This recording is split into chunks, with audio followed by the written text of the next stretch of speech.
and I see this big animal running, running to me, and I'm like, what's going on? So it obviously bites me. I'm sitting down and it just starts biting me. I hop on a table, it bit my back, it just bit me everywhere. So I was screaming. It was a whole situation. So he really did hate you, and when he finally got the chance to get you, he got you. When he saw me, he was like, bitch, I'm gonna get you. So what happened? I thought the babysitter said the daughter had the dog. She lied. She lied. The dog was home? Yeah. The dog was home. It came out the bathroom and it was home, and it bit me up. And so she's like, wait, so she knew the dog was home, and she said the dog was locked in the bedroom, and I guess she knew that the dog was in the bedroom. So, because I saw her like sliding in, sliding out of her bedroom. Okay. And then the last time she came out, it came out with her. Wow. So I guess she knew it was there and she just put it away or something. So, you had an interesting experience in elementary school with the babysitter. Yes, I did. Let's talk about that. It's like, I had this babysitter. She was a nice lady, okay? Like, she really was. She tried to take care of me, tried to do right by me for the most part. Okay. But and you had her. she messed up. So, by the way, you had this babysitter since first grade. Yeah, since maybe like first, second grade. Yeah. I Okay. recall right when I started elementary school. Okay. We hired her. Where were your parents? At work? Yes, they were working. So what do they do again? So your dad ultimately became what? My father's an engineer. He's an engineer. Yeah. Okay. And your mom?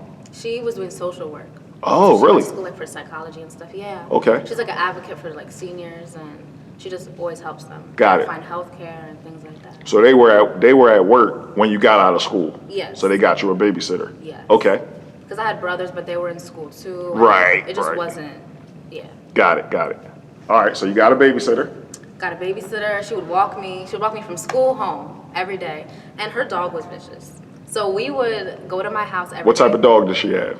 Husky. It was a husky. A Siberian Husky. Siberian Okay. Husky, big white Siberian Husky. Okay. He's probably like, if you put him next to me today, you would think that he's huge. So when Okay. I was little, he was like definitely really big. Like a polar bear or something. Yeah. Got it. Okay. Okay. So we would drop her off at her house like every day after she was done taking care of me, and like it would just be growling at me through the window. It hated me, so I never went in her house. Like there was not one day that I went into this lady's house. So time out. You had a babysitter, but you didn't go to the babysitter's house. The babysitter came to your house. she came to our house. Yeah. Got it. She just walked me. She would cook for me, stuff like that. Okay. Nice lady. Okay. One day she forgot my key to my parents' house. She like just left it. I don't Okay. know what happened. So she was like, we can go to my house. And I was like, all right. I was like, is your dog there? Is he there? Because, you know, she knows what the vibes was. Like, she knew that her dog didn't like me, but she told me that the dog wasn't there. She was like, my daughter took the dog, da-da-da. Like, she took the dog to, like, the vet or something. So I'm sitting in her house, and I'm eating. I'm minding my business. I'm drawing. I don't know what I'm doing. I'm just being a kid. And I see this big animal running to me, and I'm like, what's going on? So it obviously bites me. I'm sitting down and it just starts biting me. I hop on a table, it bit my back, it just bit me everywhere. So I was screaming. It was a whole situation. So he really did hate you, and when he finally got the chance to get you, he when got he saw you. me, he was like, bitch, I'm gonna get you. So what happened? I thought the babysitter said the daughter had the dog. She lied. The dog was home? Yeah. The dog was home. It came out the bathroom and it was home, and it bit me up. And so she's like, Wait, so she knew the dog was home, and she said the dog was locked in the bedroom, and I guess she knew that the dog was in the bedroom. So, because I saw her like sliding in, sliding out of her bedroom. Okay. And then the last time she came out, it came out with her. Wow. So I guess she knew it was there and she just put it away or something. Okay. You know, I'm young. I didn't put that together. Okay. Yeah, so it bit me, and this woman, crazy as hell, she took the dog back to the room. She brought me to her bathroom. I was there for like an hour and a half bleeding, like, and she was like, I'm not gonna tell your mother, like, don't tell your mom when you get home, you'll be fine, just put on a Band-Aid. And I'm like, this woman's crazy as shit. Wait, the dog bit you in the back? The dog, yeah, bit me in the back. I had a paw print on my leg. It was like the size of a baseball. It was like right here. Don't tell your mom, like your mom wasn't gonna see that. Idiot. So wait, and you're bleeding? Yeah, I'm bleeding. So what happened? I remember my outfit that day. I was wearing like beige pants. I was wearing like a white gold shirt. So was blood all over your clothes? Blood all over me. Okay. On my back, on my leg. So what, did she take your clothes off and wash them? No. She got me, So how would you not tell your parents? Idiot. Like what they're gonna ask, like, why are you bleeding? I guess she like was in like the hectic Right. whatever of it, and she just, I don't know. I don't know the logic, but she basically kept me in her bathroom for like an hour. She tried to pour alcohol on it. she didn't actually get to do that because I told her no. Like I was maybe in like 3rd grade, but I was like no. Like, were you like hysterical, crying, like? I mean, I was crying, but I had my guard up. So I wasn't like emotional, like vulnerable. It was like adrenaline. I was upset, right? And I felt like I had to protect myself from her, so I was just being dry with her. How long was I didn't let her touch me or anything. How long was the dog biting you? I felt like it was about like 7 minutes of an episode because I was running around the kitchen. Oh, really? I was running around the kitchen. I was standing on tables, and she's a 60-something-year-old woman at this time, and she's trying to like control a husky, and I'm like, the dog was just ignoring her. Yeah, so she's trying, but like, you know, when the dog's acting up at home or something, like usually if it's not trained, like somebody that's a little bit bigger has to like be the disciplinarian, like tell the dog no, because if you're not like assertive enough, the dog's not going to listen to you. You have to tell, like, the dog has to respect you, and I just don't think, obviously it was her daughter's dog because the dog didn't respect the shit out of her. Okay. It didn't listen to her, so. Wow. So what happens? Your parents come, or she takes you home? Like, how does this? What happens next? I'm like in the bathroom, and I'm just like, just take me home. I was like, you could just take. And she was like trying not to take me home. Like that's why I was in the bathroom for like an hour. Okay. So eventually she was just like, okay. So she takes me home once her daughter gets home, and she's like talking to her daughter, like da da da, like whispering and. Like, right. So when I pull up to my house, my mother and my brother are also pulling up at the same time. Really? So, yeah. So I just get out her car, and I'm like, Mom. Because I'm just like, this lady crazy. So you're not crying at this point? Like, I'm obviously, I look disheveled because my mother can obviously tell what the emotions of her daughter. There's blood all over you. There's blood over me. I'm not really crying when I walk up to her, but I'm like, Mom, like, this will happen. Like, I was kind of like adrenaline, you know? Okay. And she sees blood on me. She's like, what happened? What happened? And I tell her. And so I hear her and the lady arguing in the parents' bathroom, in the kitchen, not in the bathroom. Okay. They were arguing in the kitchen, and the lady was like, oh, she's fine, da da da. I mean, so my mom takes me to the hospital. She's like, fuck what this lady's talking about. Okay. So she takes me to the hospital, and they don't do anything really, because you know it's a dog bite. They just like clean it. They don't do stitches for stuff like that. Okay. It can get infected. It was like dog bacteria and all that. So. Right. Did you have to wait in the emergency room, or did they get you right in? I just remember just going right in. Okay. Yeah, okay. I just went right in. I'd missed school for a couple days. We obviously fired her. Right. She started leaving us death threats because we sued her. Yeah. Okay. She started calling like my family's house saying like, you guys are so corny, da da da da. She's milking it. She's okay, like da da da. Like she's crazy as shit. I don't know what was wrong with that woman. Okay. I think she's okay now. I recall seeing her like years later, somewhere random. But there was like no animosity. She's just doesn't matter at this point. So this led to a huge fear of dogs for you. When I was little, yes. Oh my God, I used to be like in bed, and I would think that a dog's like in my closet, because my closet would like. So not a monster, a dog. Yeah, like I would have nightmares of like dogs mauling me, and shit. It was kind of crazy. It sounds kind of funny to some people, I guess. No, it's not funny at all, though. No, it's not. How did that affect you? So I was just terrified of dogs, period. I couldn't be around them. I started having like night terrors of just like being mauled, but like by the same dog repeatedly, or like multiple of the same dog doing the same thing to me. Like, cause it actually lasted a while, like 10 minutes of being in fight or flight like that, like when you're little, like, right, like, oh. Oh, so it wasn't like you described it. It wasn't a quick dog bite. It was repeated. Like the dog was after you. Yeah, I still have like scars and stuff, like little scars, but it was like after me. Like it didn't waste no time. It saw me. It went. Like it was like that. Okay. Because for years, like the dog would see me in front of the house, and already that was a vibe. My mother went into the house before. The dog didn't feel that way about my mom. Only you. It was something about me. Yeah. Okay. So it was crazy. So what happened afterwards? We sued her, and you sued her. She didn't babysit me anymore. We sued her. We got to settle. Really? Yeah. Okay. So that's kind of what happened. And then you had to go to therapy? I went to therapy, yeah, when I was like 6th grade. And I think I went again. No, I went right after, so 5th grade. Okay. I want to say this happened in like 4th grade then. Okay. So you were in therapy for 2 years? Yeah, like for around 2. But it also became like just like somebody to talk to about like everyday stuff. And I just stopped because at some point she was like, you don't need me anymore. Okay. And I actually got a dog because of that situation. Okay. So I have a. Now you also said your therapist had you like drawing pictures of the babysitter. Yeah, she was what was it called? It was like creative therapy or something. Creative therapy, okay. Yeah, art therapy. Okay. She would have me like play with sand and put little art pieces together and like talk. and she would have me draw the lady out. And like I didn't feel really no animosity towards the lady, more so the situation. Right. But I would draw pictures of her, and she's like, throw these balls at her. And so, it was like these fuzzy balls, and you see my little self in therapy just throwing these balls at this lady, and my therapist is like, yeah. So I don't know, and I think honestly, like I deal with things with humor. Like if I'm upset about something, like, I don't know why, but I'd be like cracking up a little bit, like smiling. I don't know what that comes from, but I think it's from that lady, because like if I was upset about something, like she would resort it to something like creative, like a creative outlet.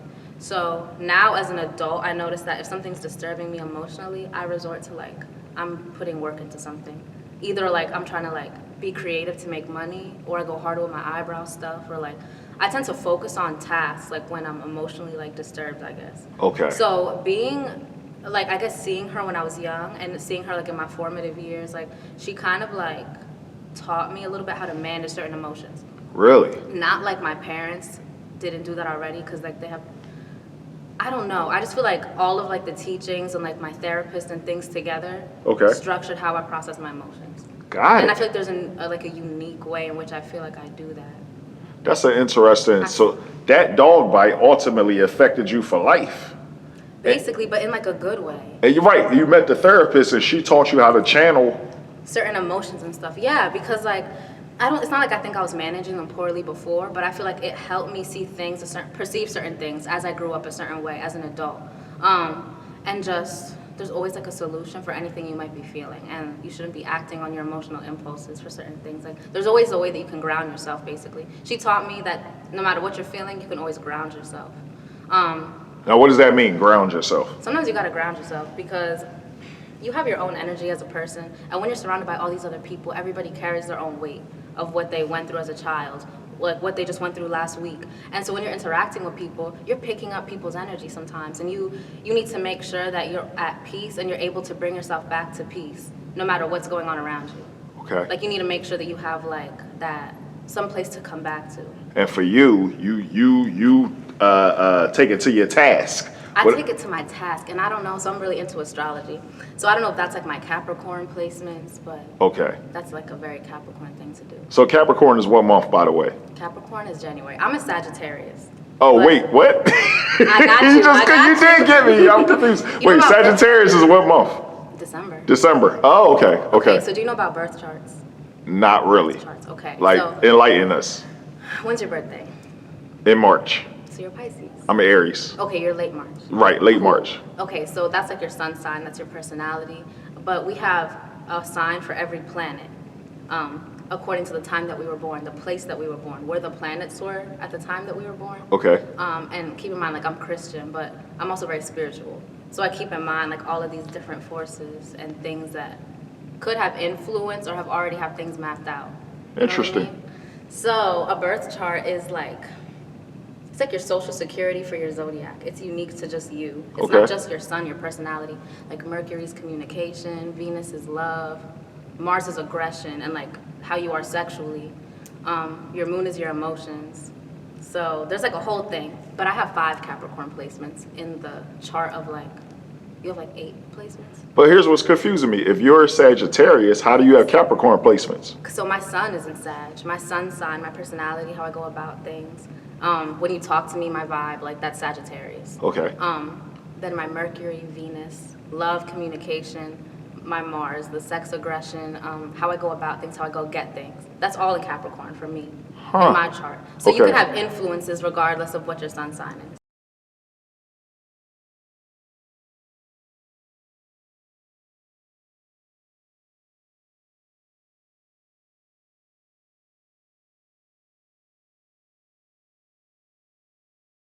Since I was little, I have all these interests. I'm somebody that dabbles into a lot of things, and I could get far with a good amount of them, but I don't think there's one thing that I just did, and that's just what I do. Right, like somebody's like, yo, I've been doing this since I was in 2nd grade, and I'm in 12th grade now. Yeah, like, if that's the case, there's like 3 other things that I've been dabbling in. Okay. Yeah. Okay. So I never really stuck with it because I just wanted to do other stuff. So you tried out a sport. What else did you do in high school?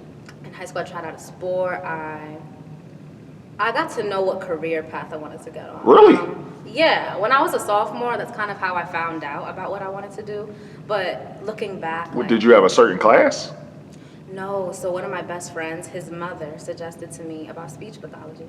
And that's when I was like not sure what I wanted to go to school for furthering my education. Okay. I just wasn't sure. Like I knew I wanted to help people, but since COVID has happened and looking back on everything, I just feel like we got to change the pace. What I wanted then, it could be what I want now, but I just feel like life is so complex and stuff changes so quickly that even if I don't do what I was set on, there's so many other amazing things that I could dabble in.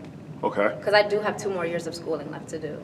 But then you see in the state of the world how stuff is right now. Right. And it's like, what do you really want to invest your time in? Okay. So, yeah. So sophomore year of high school, your friend's mom suggested, just out of the blue, suggested speech pathology. She was like asking me like thought-provoking questions. She was trying to figure out, what would you like to do? What are you into? And that's just a job that she told me. She said, I know somebody, they make really good money. She was like, it's something that you should look into. So what exactly is speech pathology for somebody who doesn't know? A speech pathologist is also known as a speech therapist. If you go to like rehabilitation centers, you'll usually see like a PT, an occupational therapist, speech. So basically, if you have swallowing disorders, that's who you go to, a speech impediment. If you get a traumatic brain injury and your speech is delayed, or you have selective mutism, which is you have so much like emotional trauma sometimes that you don't even want to speak, or you choose who you want to speak to, and you just kind of are mute temporarily. Things like that. So it's very psychological, it's physical, and I just thought it was so interesting. And Why does that interest you? Because since I was younger, I've loved medical jobs. I've always wanted one, but I didn't really want to go to medical school. Okay. Like I said, I don't want to put all my time into one thing. That bores me. So I was just like, that's good. That's 6 years of college. Okay. So I have 4. So high school was a great experience for you. Yes.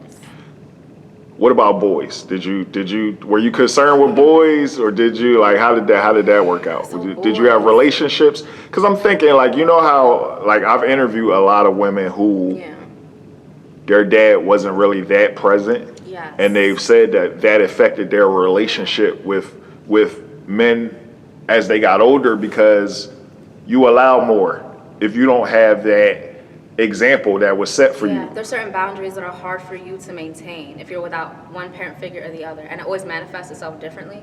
Like some guys that may have had past issues with their mother, or issues with the bonds of their mother, versus like girls who may have had that issue with their father. It really does manifest itself in your relationships, and like I found myself in those situations, but with the other party. But I was able to like identify that maybe that might have been the cause or the root of that.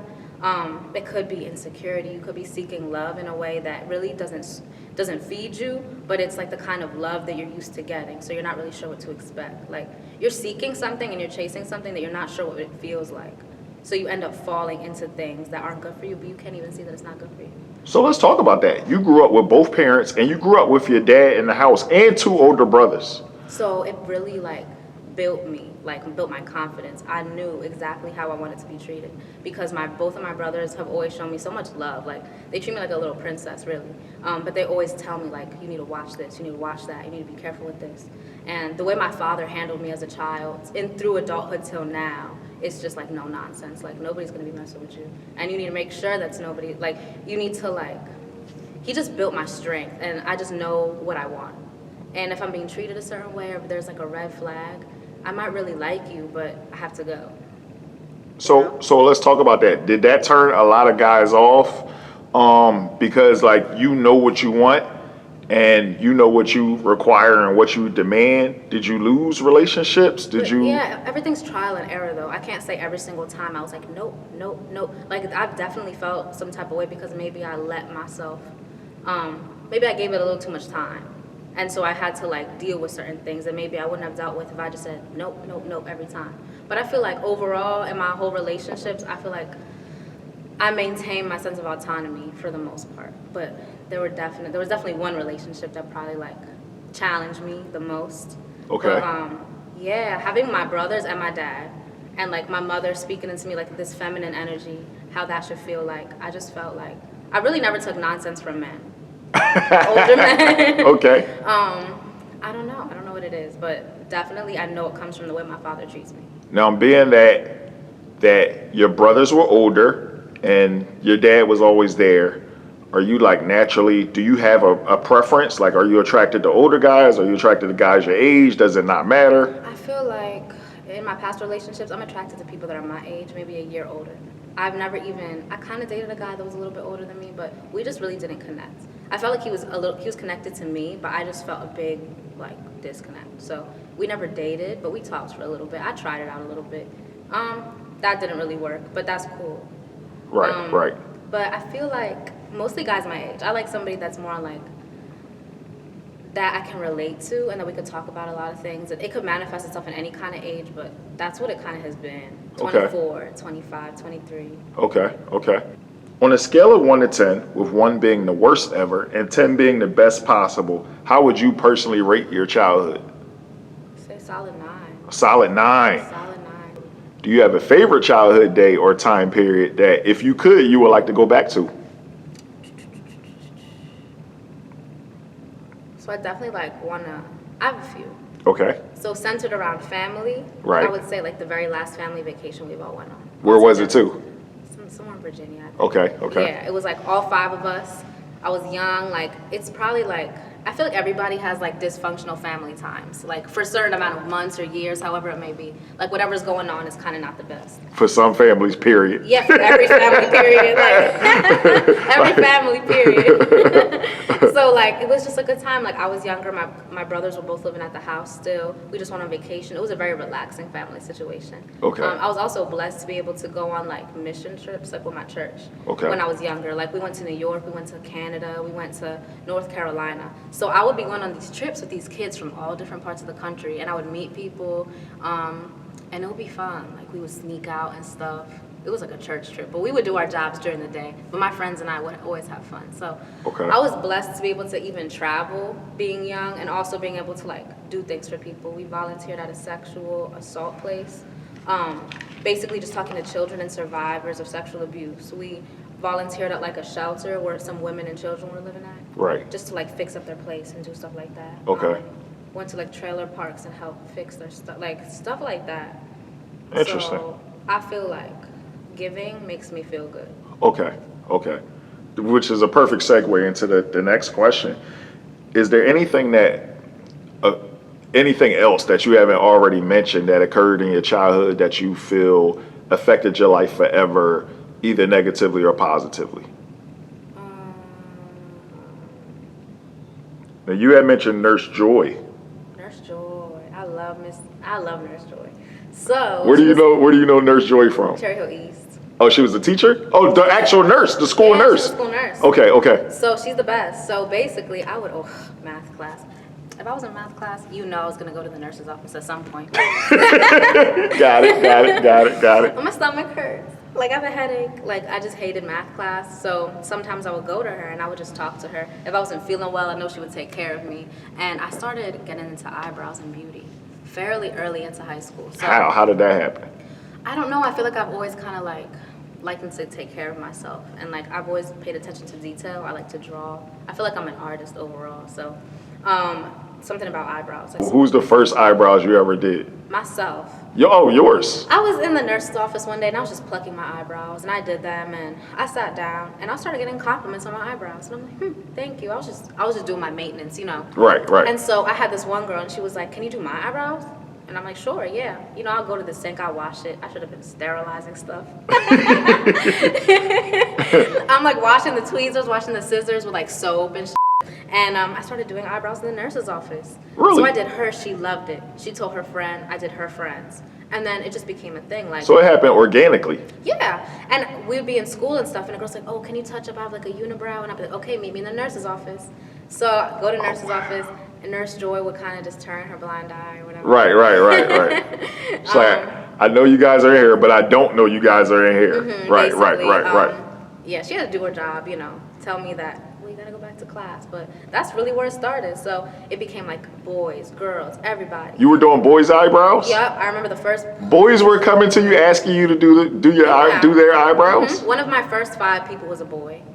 Yeah. Okay. His eyebrows. Then I think junior prom came around, and I might have been a sophomore. So I was doing eyebrows. And that's just really how it started. Wow. So by the time I was in late junior year, I was going to people's houses outside of school, doing their brows with wax. Now, were you doing this for free? So when I was in the nurse's office, it was for free. When I was going to people's house, it was $10. Okay. I would even travel to you $10. Like, so I just started. I started just doing brows in people's houses, and I got my regulars and stuff. Friends that I still do their brows to this day. Wow. Yeah, and Okay. so I forgot what made me start waxing because it started with just plucking. Okay. Then that's what happened. So your experience with Nurse Joy, it shaped everything. It turned like it wasn't even a hobby. It's just something that you did that organically turned into like a semi-career, a side hustle. Yes, the kind of person she was mixed with however I was, being able to go into the nurse's office, spend like an hour there, just being able to do brows. Like, it definitely started something up for me. Because I don't know when I would have realized that passion. Probably eventually. Okay. But I don't know when that would have been. So having said that, earlier you mentioned you were like, yo, I dabble in a couple of things. Like, I don't just do one thing. Mm-hmm. So you do eyebrows. Yeah. You're interested in speech pathology. Yes. Anything else? So just like little things. So I can fix jewelry, random, right? Like if you give me a necklace that's broken, no links on it, like, or the link is broken, clasp, I can fix jewelry. Okay. Is that something that happened in childhood? Just throughout me being younger, like, I would just get bored in the house sometimes, so I would just play with my mom's jewelry. And if I found that anything was broken or something, I would figure out a way to put it back together. Wow. And I would just fix her jewelry. Like, that's just something that I thought was fun. And she'd be like, oh, thank you, honey. I haven't worn this in months because it's broke. $40. Got it. Okay. Yeah, I would just, like, fix stuff. Reading was a hobby that I had in middle school because my dad was like, for every book you read, I'll pay $5. He said something like that one summer. That summer, I read like 16 books. I'm not even. It was not a game. It was not a game. He offered me bread, and I was like, okay, I got you. Did you have a favorite book that you read? I can't remember. Okay. I don't even think so.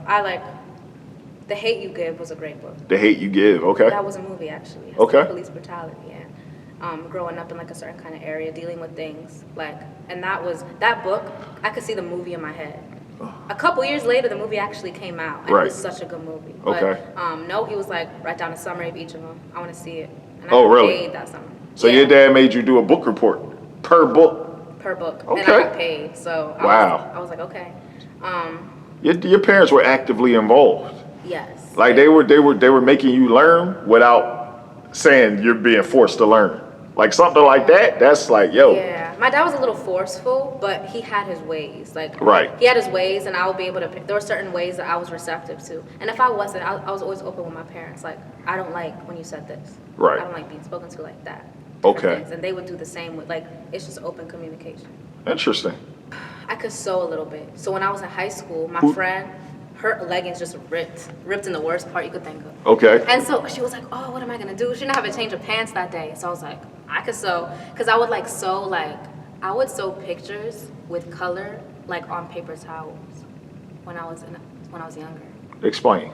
Okay, so if you have a paper towel and you put needle on some thread, okay, you could make pictures. Okay. You could make art basically on paper towels. Oh, I see what you're saying. Take the white paper towel and just thread it up and make pictures. Okay, that makes sense. Yeah, so I would do stuff like that. I would just do a bunch of random stuff to pass time and just to fill in the blanks and stuff And you learned how to sew by doing that. I don't know how to sew on a machine, but if there's something that's broken or ripped on the hem or something, I probably could do it. My mom taught me. Okay. So I just sewed up her thing in the nurse's office. Yeah, what else? I know how to do acrylics. Acrylic nails. Nails, okay. I could do nails. Okay. It's not something that I do for money, but during quarantine, I taught myself. Really? Uh-huh. Okay. I could show you, actually. So your nails right now, you did those? No, they're actually pretty bad. I would not do these. Okay. But I got them done 2 weeks ago. Okay. So, okay. Yeah. So I did my own acrylics. What else have I done before? I learned how to install my own wigs, but that's a work in progress. Okay. Just random stuff. I just like doing things in general. I'm good with phones and technology. Interesting. Yeah. Interesting. So just little stuff. With all that being said, what's your overall perception of how your childhood affected your life? Who is the Gabrielle of today? Who is the person you became? And do you feel like all these instances and scenarios that occurred in your childhood made you who you are today? Yes, I just feel like I can't really pinpoint everything together, but I just know that with every like situation I've been in and the people I've interacted with, it's just like an overall feeling of understanding. Like when I meet people and I connect with somebody, my goal is to like I don't know, like I want to understand who I'm talking to, and like I want people that are close to me to feel safe with me, and I just feel like it usually ends up like that. Like I like relationships and like vibes with people that I could be comfortable, and so can you. So like when I meet somebody, and whether it's for business, for work, a coworker, or like maybe a patient when it comes to work and stuff, like with speech, I've always just want to get on the same page as somebody. Like it's never coming from up here, and I'm not going to talk to you like you up there. I always want to connect. So I guess that's where kind of interesting. Yeah, I don't know. I feel like it made me just a neutral person. I feel very neutral a lot of the time, and I feel like I can accommodate to the situation that I'm in. Okay. So, but I also like speak my mind and make sure that my voice is heard. If something I feel like isn't right, or if I feel like something could be better, I'll find a way to put it together for whoever I'm talking to. Okay. Yeah, because I felt like sometimes like both my parents were great, but sometimes the way that my father would communicate, like in my head I'm just like, okay, so I definitely don't like that. So I basically have taken everything that I either like or don't like and try to just apply it. Okay. Yeah. If you could, in conclusion, talk to a younger version of yourself, give some advice to blank-year-old Gabrielle. So you pick the age. If you could talk to a younger version of yourself with everything that you know today, how old would she be, and what would you tell her? I'm gonna say she'll be 13. So 13-year-old Gabrielle. She'll be 13 because she just came from being a child, and she's right about to enter like being a young woman. Okay. So I would tell her to be herself. It doesn't matter. Don't water yourself down. Don't feel like whether somebody's intimidated or you're doing too much. If you feel like it's in your heart to really be a certain way and be passionate about something, just do it. If you feel like it might be too much for the crowd that you're around, be yourself. It doesn't matter, because whoever's gonna like you is gonna like you, and if they don't, they don't. But listen to trees who bear fruit. So if there's something that somebody's telling you that maybe you don't want to hear, try to really think about it. If you really think that maybe I could be this way sometimes, or I might be like that sometimes, you need to put that and like turn it into something. Find tools, because you already have the tools inside of you. So try to just be the best that you could be. But listen to people, like plants who bear fruit, is that what I said? Okay. So people who have something to show for that, whether it doesn't have to be materialistically, it could just be what they're thinking, their thought process. And because we don't always have shit together. Even when we're at our best, we have stuff to fix. So we should never think that we're too good for anything, or that we can't improve in certain ways. Because even if we don't see it, maybe we got to see it a little differently so we could really see it. Like you're not always right. Gabby, you're not always right. Gabby, we really appreciate you coming through. Thank you so much. Thank you for having me.